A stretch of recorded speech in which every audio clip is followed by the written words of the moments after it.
Hello बच्चों, स्वागत है एक और मोस्ट इम्पोर्टेंट क्वेश्चन में जो कि आपके एग्जाम में बहुत ज़्यादा पूछा जाता है। तो आप इस वीडियो को पूरा देखेंगे जिससे कि ये वीडियो आपसे मिस ना हो और क्वेश्चन आपको अच्छे से समझ में आ जाए।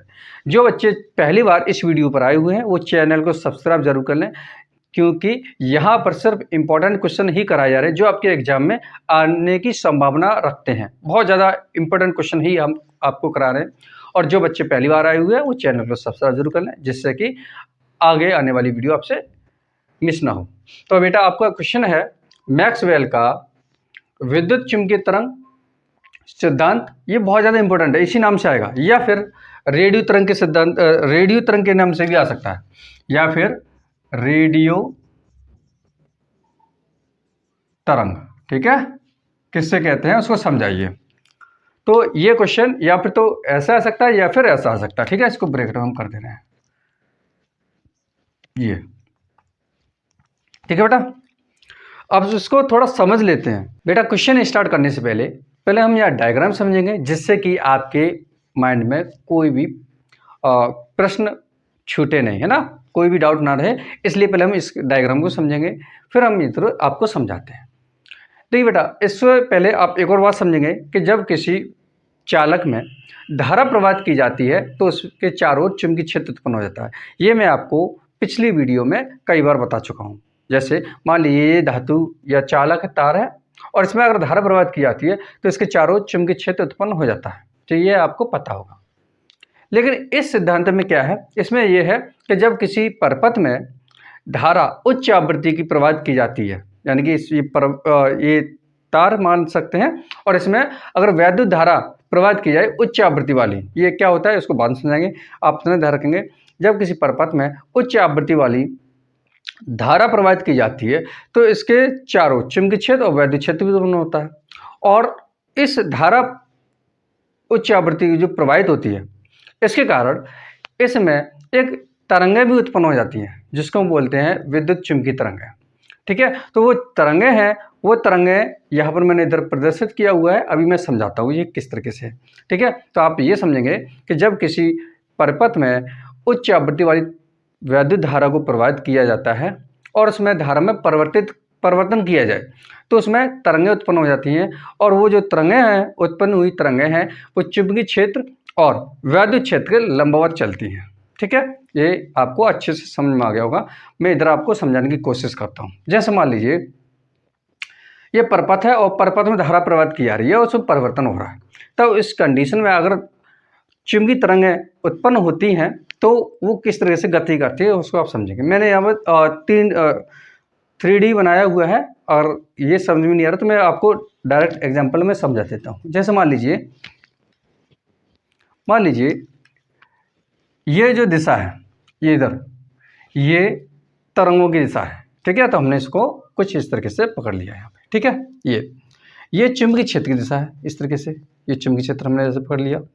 ठीक है, और जो ये वाला जो आपको जेड एक्सिस दिख रहा है, अक्ष जेड अक्ष, वो ऐसे ना होके कुछ ऐसा है ना, इस तरीके से आप समझ सकते हैं। मैं इसको थोड़ा पकड़ लूँ इस तरीके से। ठीक है, उम्मीद है आपको समझ में आ रहा होगा। कहने का मतलब ये है कि ये अगर तरंग जो उत्पन्न हो रही हैं वो उसकी दिशा अगर इधर है इस डायरेक्शन में, तो वैद्युत क्षेत्र इधर होगा और चुंबकीय क्षेत्र इस डायरेक्शन में होगा बाहर की ओर। ठीक है, तो आपको ये दिख रहा होगा साफ साफ कुछ इस तरीके से ये बना हुआ है।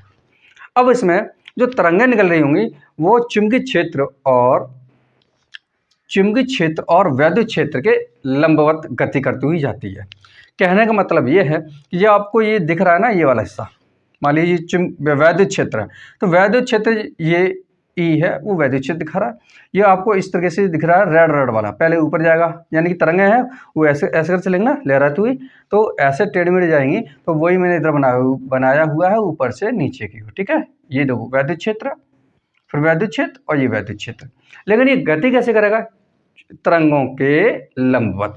कहने का मतलब ये है कि ये मैंने वैद्युत क्षेत्र दिखाया हुआ है। अब ये इस तरह ये तरंग जा रही है, ये वाली। ठीक है, ये आपको तरंग दिख रही है, ये इस तरीके से गति करेगी, ये वाली इस तरीके से। हम इसको यहाँ पर इसको ये कुछ इस तरीके से पकड़ लेते हैं। ठीक है, इस तरीके से आपको दिक्कत ना हो तो कुछ इस तरीके से हम इसको पकड़ सकते हैं। ठीक है, आप ऐसा समझिए, ये हो गया। अब ये वैद्युत क्षेत्र था ऊपर दिशा, तो ये ऊपर से नीचे की ओर इस तरीके से गति करते हुए जाएगा। ठीक है, तो वही है ये वैद्युत क्षेत्र। उम्मीद है आपको समझ में आ गया होगा। अब आप देखेंगे चुंबकीय क्षेत्र, तो चुंबकीय क्षेत्र की दिशा इधर है, तो ये बेटा इसकी दिशा इधर है, तो ये कैसे गति करेगा, इसके इस तरंग के ठीक नीचे से इस तरीके से।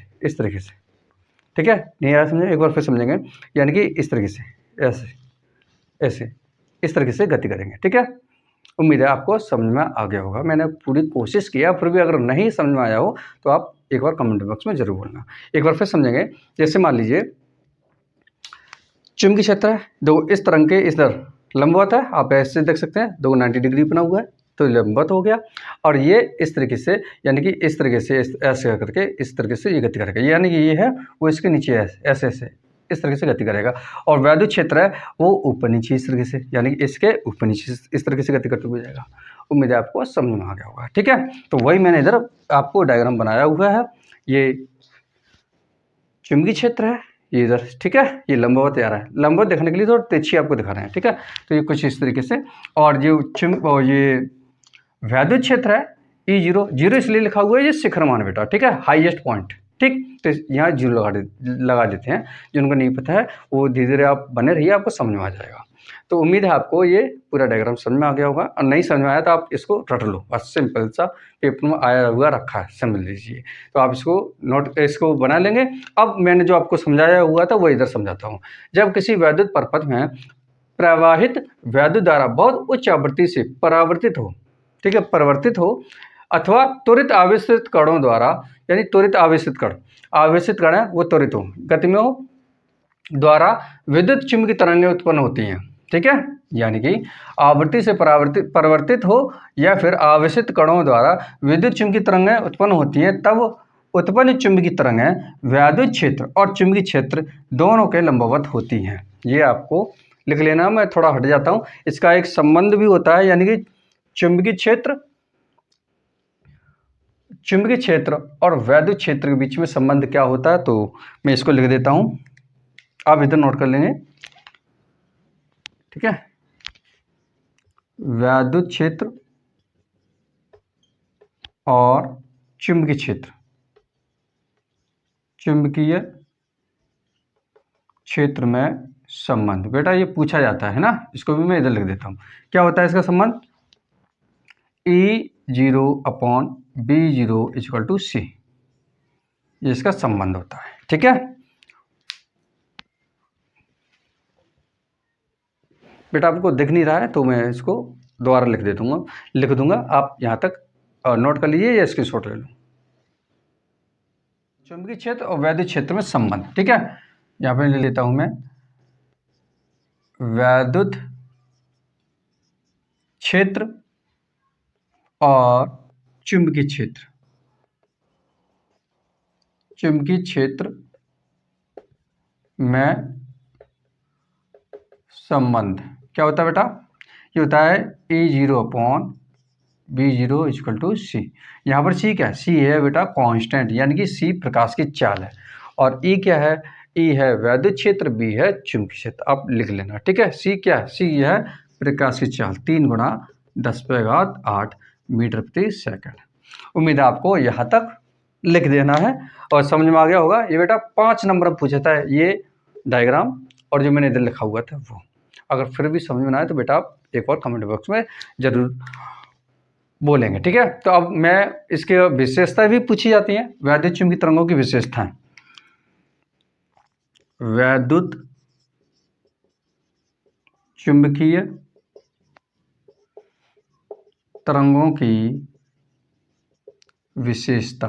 ठीक है, तो बेटा इसका मैं बोल दे रहा हूं, आप लिख लेंगे।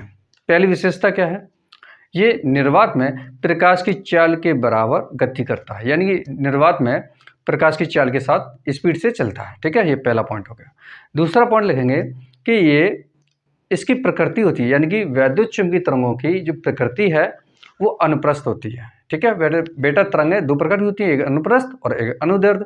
ये अनुप्रस्थ होती है। अनुप्रस्थ और अनुदैर्ध्य पे डिटेल में आगे क्वेश्चन में बात करेंगे। आप सिर्फ इतना ही लिखेंगे कि वैद्युत चुंबकीय तरंगें हैं वो बेटा अनुप्रस्थ किताब की होती है, ठीक है। तीसरा पॉइंट आप लिखेंगे कि ये इसको गति के लिए यानी चलने के लिए या संचरण के लिए किसी भी माध्यम की आवश्यकता नहीं पड़ती है। फिर आप फिर बोलने लिखेंगे इसके संचरण के लिए किसी भी प्रकार के माध्यम की आवश्यकता नहीं पड़ती है। ये आपके 3 पॉइंट हो गए। चौथा पॉइंट आप लिखेंगे ये तरंगें कौन सी विद्युत चुंबकीय तरंगें, ये तरंगें त्वरित आवेशित कणों द्वारा ही उत्पन्न होती हैं। तो ये 4 पॉइंट आपके बहुत हैं, इसी से कम चल जाएगा, ठीक है। चौथा 5वें पॉइंट में आप ये रिलेशन लिख देना। तो आपके 5 पॉइंट बहुत है आपकी विशेषता बताने के लिए बेटा, ये भी पूछा जाता है। तो उम्मीद है आपको बेटा ये वीडियो बहुत अच्छी लगी होगी। और कोई भी आपको कमेंट क्वेरी कोई सुझाव हो तो आप कमेंट बॉक्स में ज़रूर बोलेंगे, जिससे कि हम आगे आपकी बातों को आगे आने वाली वीडियो में अप्लाई कर सकते हैं। और आप वीडियो कहाँ से देख रहे हैं ये आप ज़रूर मेंशन करें, जिससे हमें अच्छा लगता है कि आप हमारी वीडियो कहाँ से देख रहे हैं। तो दीजिए इजाज़त नेक्स्ट वीडियो के लिए, जो कि बहुत इसी तरीके से बहुत ज़्यादा इंपॉर्टेंट रहेगी। तो मिलते हैं नेक्स्ट वीडियो में। जय हिंद, जय भारत।